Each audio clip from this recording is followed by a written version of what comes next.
بسم اللہ الرحمن الرحیم الصلاة والسلام علی رسول کریم وعلی آلہ وصحبہ اجمعین اما بعد۔ تمام آنے والے احباب بھائی دوستوں کا میں انتہائی شکر گزار ہوں کہ آپ حضرات تشریف لائے، ہمیں عزت بخشی۔ یہ بھی جو اس وقت ہم کھانے پر بظاہر جمع ہیں، لیکن یہ میرے نبی کی سنت ہے، اس پر آپ آنے والوں کو بھی اجر مل رہا ہے، ہم جو آپ کے میزبان ہیں ہمیں بھی اجر مل رہا ہے، کھانا پکانے والوں کو بھی اجر مل رہا ہے، کھلانے والوں کو بھی اجر مل رہا ہے۔ کہ دیکھنے میں یہ ایک کھانے کی شکل ہے اور پروگرام ہے، لیکن اللہ کی ذات سے امید ہے کہ یہ ساری مجلس باعث اجر ہے، باعث رحمت ہے، کیونکہ یہ میرے محبوب صلی اللہ تعالیٰ علیہ وسلم کی سنت مبارکہ ہے کہ نکاح کے بعد، شادی کے بعد ولیمہ۔ آپ نے خود بھی فرمایا، سادہ بھی فرمایا، درمیانے درجے کا بھی فرمایا، اور بہت تکلف والا بھی فرمایا۔ حضرت عائشہ رضی اللہ تعالیٰ عنہ سے آپ کی شادی ہوئی ہے، آپ کی ایک ہی اہلیہ مبارکہ ہیں جو کنواری ہیں، وہ بہت سادہ۔ سعد بن عبادہ رضی اللہ تعالیٰ عنہ نے دودھ بھیجا تو آپ نے آنے والے مہمانوں کو وہ دودھ پلا دیا، یہ ولیمہ تھا۔ باقی ازواج کا درمیانہ ولیمہ تھا۔ صفیہ کا ولیمہ 3 دن فرمایا۔ میں نے تو یہ رکھی ہے، ایک فیصل آباد میں تھی جو پچھلے ہفتے تھی، ایک یہاں کے لیے تھی، ایک کے بھی اور گنجائش باقی ہے، اگر کوئی تو 3 دفعہ بھی ولیمہ کیا جا سکتا ہے۔ یا صفیہ رضی اللہ تعالیٰ کا ولیمہ 3 دن ہوتا ہے۔ خیبر سے واپسی پر آپ نے نکاح فرمایا، اور چونکہ وہ یہودی سردار کی بیٹی تھی اور پھر ان کے والد قتل بھی ہوئے تھے جنگ میں، حی بن اخطب، تو اس لیے آپ نے ان کے اکرام میں بھی اور دل جوئی کے لیے بھی 3 دن ولیمے کی ضیافت فرمائی۔ لیکن وہ تھا بہت آسان، آپ کی طرف سے بھی کھانا پیش کیا جا رہا تھا اور اپنا اپنا پکا کے مہمان خود بھی لا رہے تھے، تو وہ ایک تقریب 3 دن چلتی رہی۔ زینب رضی اللہ تعالیٰ عنہ، زینب بنت جحش، یہ ایک کائنات کی واحد خاتون ہیں جن کو یہ عزت حاصل ہے کہ ان کا نکاح اللہ نے پڑھا ہے، نہ گواہ، نہ وکیل، نہ ایجاب، نہ قبول۔ ایجاب قبول یہ شرط ہیں نکاح، اگر یہ نہ ہو نکاح نہیں ہوتا۔ لڑکی انکار کر دے، لڑکا انکار کر دے، نکاح نہیں ہو سکتا۔ یہ اتنا لازمی رکن ہے، اتنی لازمی یہ شرط ہے، یہ واحد نکاح ہے جو آسمانوں پہ پڑا گیا۔ فَلَمَّا قَضَى زَيْدٌ مِّنْهَا وَطَرًا زَوَّجْنَاكَهَا۔ جب زید کے، اس سے پہلے ان کا نکاح زید بن حارثہ تھے سے تھا جن کو آپ نے اپنا بیٹا بنایا ہوا تھا، طلاق ہو گئی، نئی نبی، عدت پوری ہو گئی، تو اللہ تعالیٰ نے آسمان سے حکم اتارا کہ ہم نے آپ کا نکاح زینب سے کر دیا۔ تو یہ انسانی تاریخ میں پہلا اور آخری واقعہ ہے، نہ پہلے ہوا، آئندہ ہو ہی نہیں سکتا، وہی نہیں تو ہو بھی نہیں سکتا۔ تو یہ بہت عجیب و غریب واقعہ تھا۔ میں اس پر ایک لطیفہ سنایا کرتا ہوں، لطیفہ نہیں واقعہ ہے، صحیح واقعہ ہے۔ ہمارے اپنے دوست ہیں، ان کے گاؤں کا ایک بچہ چھوٹی عمر میں کنڈکٹر بسوں پہ چڑھ گیا، کنڈکٹری کرتے کرتے کرتے وہ جوان ہوا، اس کی شادی منڈی بہودین کا بچہ، اس کی شادی ہونے لگی۔ تو مولوی صاحب انہوں نے آخیا بھائی فلانے دے تھی اے ودا نام میں تیرے نکاح دیتی تو قبول کی تھا۔ اب اس کی زندگی گزری ساری بسوں کو آگے کرتے پیچھے کرتے، استاد جی آن دے، استاد جی جان دے ہو، تو وہ کہنے لگا جی مولانا صاحب آن دے۔ تو اس کا بھائی پاس بیٹھا تھا، اس نے اس کو کونی ماری تو کہنے لگا مولانا صاحب جان دو، تو اس نے پھر اس کو کونی ماری. اس نے کہا جی میں جی سارے دی صلاح ہوئے. مولوی صاحب آخیا سارے دی صلاح دا کام نہیں، کیوں منہ آکھنا ہے میں قبول کیتا تاں یہ کام توڑ چڑھنا ہے، ایویں نہیں ہونا. اس سے کہلوایا کہ میں نے قبول کیا، اس کے بغیر نہیں ہو سکتا.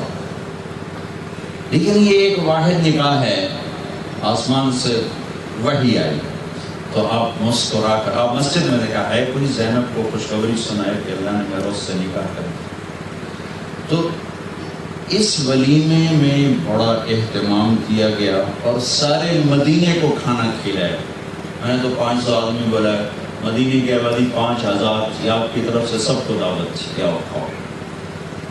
سارے آئے کہ نہیں آئے یہ تو نہیں پتا، لیکن آپ خود دیگ پر بیٹھے، خود دیگ پر بیٹھے اور سالن ڈال ڈال کے کھلاتے رہے کھلاتے رہے کھلاتے رہے.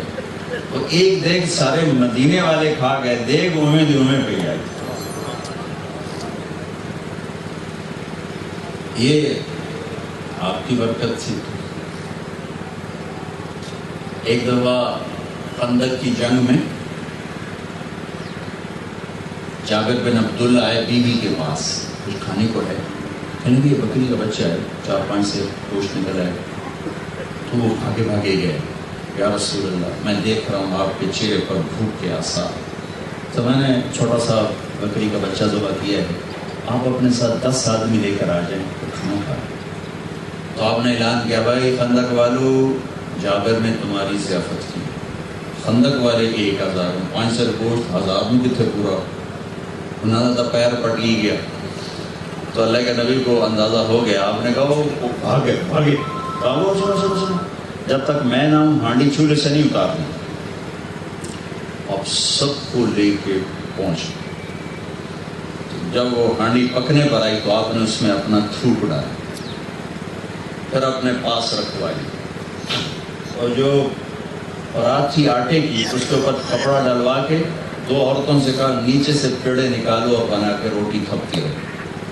4-5 سیر جو 3-4 سیر دا چھوٹا بکری دا بچہ، 10-12 آدمیوں کے لیے ایک بڑا تھال تھا، اس میں آپ سالن ڈالتے، پھر روٹی توڑ کے ڈالتے، آؤ بھائی کھاؤ، اور فرماتے بوٹی کھاؤ ہڈی نہ چباؤ، بوٹی کھاؤ ہڈی نہ چباؤ. 1000 آدمی کھا کے چلا گیا، ہانڈی میں سے ایک بوٹی کم نہیں ہوئی، اور سب نے گوشت رج کے کھایا. اور وہ جو 1000 آدمی کے لیے روٹی پکی تھی، جب وہ پرات سے کپڑا ہٹا کے دیکھا تو ایک پیڑا کم نہیں ہوا. پھر آپ نے اس سے بھی یہی بات، آپ نے فرمایا بھائی ہڈیاں کٹھی کرو.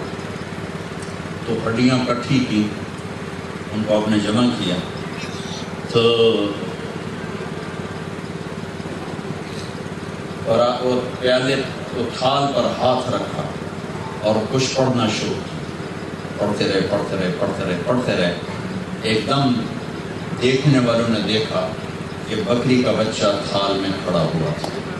تو آپ نے کہا جابر لو، ہمیں تو اللہ نے کھلا دیا، اے لے جا بکری کا بچہ بھی لے جا، اے سالن بھی لے جا، آٹا بھی لے جا.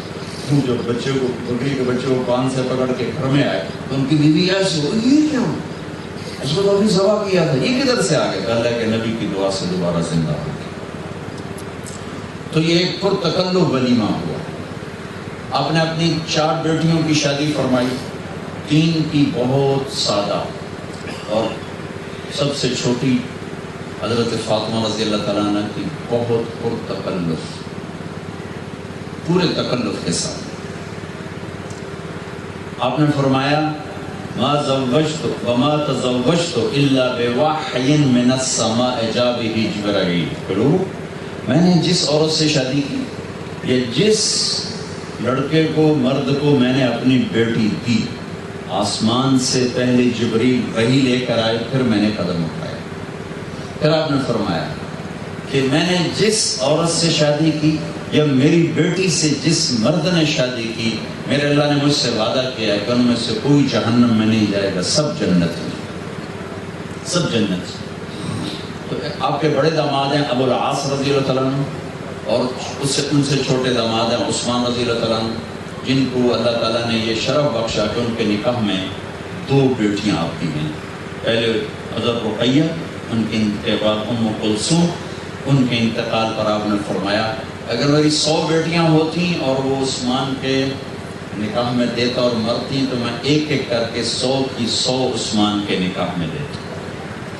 اور سب سے چھوٹی بیٹی حضرت فاطمہ رضی اللہ تعالیٰ عنہ، اور سب سے چھوٹے داماد حضرت علی رضی اللہ تعالیٰ عنہ۔ تو جب علی رضی اللہ تعالیٰ عنہ رشتہ مانگنے آئے تو آ کے چپ ہو کے بیٹھ گئے مسجد میں، بولا نہیں گیا ہیبت کی وجہ سے۔ تو آپ نے خود فرمایا علی کیسے آئے؟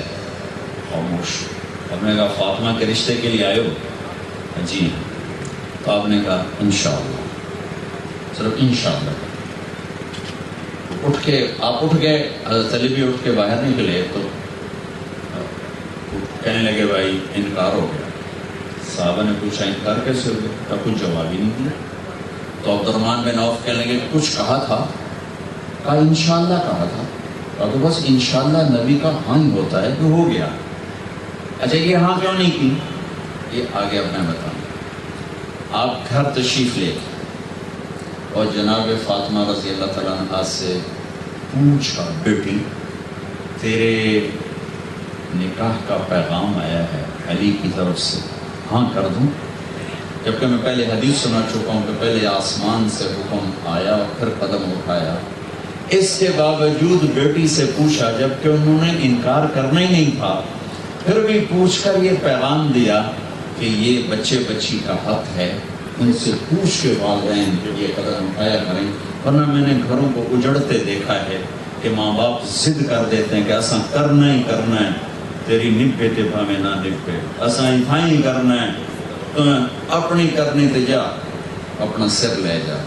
اس پر کتنے گھر برباد ہوئے ہیں اور کتنی زندگیاں، لڑکیوں کی زندگیاں برباد ہو گئیں، لڑکوں کی زندگیاں برباد ہو گئیں والدین کی ایک جھوٹی انا پر۔ یقیناً بچوں کا ذہن اتنا نہیں ہوتا ہے، لیکن سمجھانا، پیار محبت سے سمجھانا ذمہ ہے۔ نہ مانے تو جو جبر کرے گا نتیجہ الٹا آئے گا، غلط آئے گا۔ آج کا ماحول بہت بدل چکا ہے، اب زمانہ وہ نہیں ہے کہ جتھے باندھ دو اتھے باندھ دو۔ جب حضرت فاطمہ نے ہاں کہی پھر آپ نے آ کر فرمایا علی جمع کرو لوگوں، پھر سے مجمع جمع ہوا۔ پھر آپ نے کہا لوگوں مجھے اللہ نے کہا ہے میں اپنی بیٹی فاطمہ کا نکاح علی کے ساتھ کرتا ہوں۔ پھر آپ نے خطبہ پڑھا اور فرمایا کہ میں نے 400 درہم کے عوض اپنی بیٹی تیرے نکاح میں دی، تو نے قبول کی؟ تو حضرت علی سے سامنے بیٹھے تھے، کہا جی میں نے قبول کیا۔ اس سجدے میں سر رکھ دیا اور دعا مانگی، اللہ کے نبی نے آمین فرمائی۔ پھر نکاح کے بعد آپ نے یہ دعا کی اللہم اصلح جدہما واجمع شملہما وبارک علیہما واخرج منہما ذریۃ صالحہ۔ پھر اس کے بعد آپ نے سارے مجمع کو شہد کا شربت پلایا اور کھجور کھلائی نکاح کے بعد۔ 1 مہینے کے بعد رخصتی ہوئی یا 6 مہینے کے بعد یا 1 سال کے بعد، تینوں طرح کی باتیں کتابوں میں موجود ہیں، لیکن فوری رخصتی نہیں ہوئی، کچھ عرصے کے بعد ہوئی۔ تو آپ نے حضرت علی، حضرت عقیل، سلمان فارسی رضی اللہ تعالیٰ عنہ یہ سارے تشریف لائے، آپ حضرت علی کو اندر لے کر گئے اور آپ نے اپنی حضرت حفصہ، حضرت عائشہ، حضرت ام سلمہ ان سے فرمایا کہ تمہیں پتہ ہے فاطمہ سے مجھے کتنا پیار ہے، اس کو دلہن بناؤ۔ تو ازواج مطہرات نے حضرت فاطمہ کو دلہن بنایا، سجایا۔ پھر آپ نے حضرت علی کو اندر بلایا اور فاطمہ کا ہاتھ پکڑا اور علی کے ہاتھ میں دیا اور فرمایا کہ علی تجھے نبی کی بیٹی مبارک ہو۔ اور اپنی بیٹی سے فرمایا کہ بیٹی مجھے اپنے خاندان میں جو سب سے زیادہ پسند تھا میں نے تیرا ہاتھ اس کے ہاتھ میں دیا ہے۔ اگلے دن آپ نے حضرت علی سے فرمایا ولیمہ کرو۔ کہا جی میں تو فقیر آدمی ہوں، میرے پاس تو کچھ۔ تو اساتذہ نے فرمایا جی میرے پاس ایک چھترا پڑا ہے، انہوں نے کہا ذبح کرو۔ اپنی طرف سے پیسے دیے، 10 درہم دیے کہ جاؤ بازار سے کھجور پنیر گھی لے کر آؤ۔ تو چلی بازار گئے، 5 درہم کا گھی خریدا، 4 درہم کا پنیر خریدا اور 1 درہم کی کھجور خریدا. اس کو آپ نے آ کر وہ پسوا کر ملا کر سویٹ ڈش بنایا اور اس کو کھانے پہ رکھوایا, اور چھترے کے گوشت میں چھوارے ڈلوائے اس کو قورمہ بنانے کے لیے, اور تازہ کھجوریں اور انگور دسترخوان پر, تازہ روٹی جوٹ. حسنت فرماتے ہیں کہ علی و فاطمہ جیسا ولیمہ ہم نے زندگی میں کبھی نہ ایسا مزیدار کھانا کھایا نہ ایسا ولیمہ دیکھا. تو یہ آپ نے تکلف بھی فرمایا, سادہ بھی ہے, درمیانہ بھی ہے. یہ سب میرے نبی کے بتائے ہوئے طریقے ہیں. اللہ تعالیٰ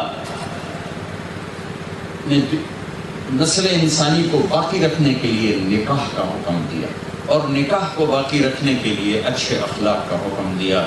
نکاح ایجاب و قبول کے ساتھ ہو تو جاتا ہے, لیکن جو نباہ ہوتا ہے وہ خوبصورتی پر نہیں ہوتا, وہ دھن دولت جائیداد پر نہیں ہوتا. نباہ جو ہوتا ہے وہ اچھے اخلاق پر ہوتا ہے.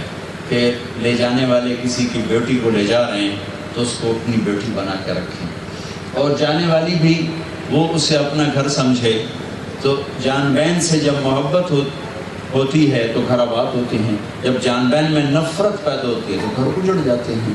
اور محبتوں کو باقی رکھنے کے لیے کوئی بڑا جہاد نہیں چاہیے, صرف زبان کا جہاد چاہیے کہ زبان سے سخت بول نکال دیا جائے تو گھر آباد ہو جائیں.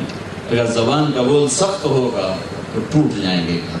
کبھی تانا نہیں دینا چاہیے, بیوی کو کبھی تانا نہ دو, اس کے پیکوں کا کبھی تانا نہ دو, اس کے ماں باپ کا, بہن بھائیوں کا کبھی طنز نہ کرو. ایسی کوئی عورت اپنے خامد کو تانا نہ دے. میاں بیوی کا رشتہ ابتدا سے شروع ہو رہا ہے اور انتہا پہ جا کے پہنچ رہا ہے کہ انسانیت کی ابتدا ماں باپ کے رشتے سے نہیں, میاں بیوی کے رشتے سے ہے, اور انتہا بھی جنت میں میاں بیوی کے رشتے سے ہے کہ میاں بیوی اکٹھے رہیں گے. تو یہ 2 زبردست اکائیاں ہیں, اس میں کسی بھی رشتے کی وجہ سے خلل نہیں ہونا چاہیے. ہمارے معاشرے میں لڑکے کے ماں باپ اتنے داخل ہو جاتے ہیں لڑکے کے اندر کہ اس کی بیوی اور اس میں پھوٹ پیدا ہونے کا ذریعہ بن جاتے ہیں. بعض اوقات لڑکی کے ماں باپ اس بچی کی زندگی میں اتنے داخل ہو جاتے ہیں کہ میاں بیوی میں پھوٹ کا ذریعہ بن جاتے ہیں. لڑکے کے ذمے ہے کہ ماں باپ کو عزت اور ادب دے, لیکن یہ موقع نہ دے کہ وہ میاں بیوی کی زندگی میں کوئی بدمزگی پیدا کرے. لڑکی اپنے ماں باپ کو عزت دے, لیکن یہاں تک نہ چلی جائے کہ اپنے عزیزوں کی وجہ سے اپنے خامد کی عزت کو خراب کرے. یہ 2 حتیٰ کہ اولاد کی وجہ سے بھی میاں بیوی اپنے تعلق کو خراب نہ کریں کہ میاں بیوی میں بعض اوقات خامد بچوں کی وجہ سے بیوی کو ذلیل کرتا ہے, بعض اوقات بیویاں بچوں کی وجہ سے, مائیں بچوں کی وجہ سے خامد کے حق میں کوتاہی کرتی ہیں. تو ان رشتوں میں سب سے بڑا رشتہ میاں بیوی کا ہے. میرے نبی نے فرمایا اگر میری شریعت میں سجدہ ہوتا تو میں عورت سے کہتا خامد کو سجدہ کر. یہ نہیں کہا کہ میں بچوں سے کہتا ماں باپ کو سجدہ کریں, میں بیوی سے کہتا کہ اپنی خامد کو سجدہ کرے. یہ بہت مقدس رشتہ ہے. یہ تھوڑی سی چند باتیں ذہن میں آئی تھی, میں نے آپ کی خدمت میں عرض کر دیں. آپ کے آنے کا بہت شکریہ. کھانا حاضر ہے, تیار ہے, آپ سن لیں.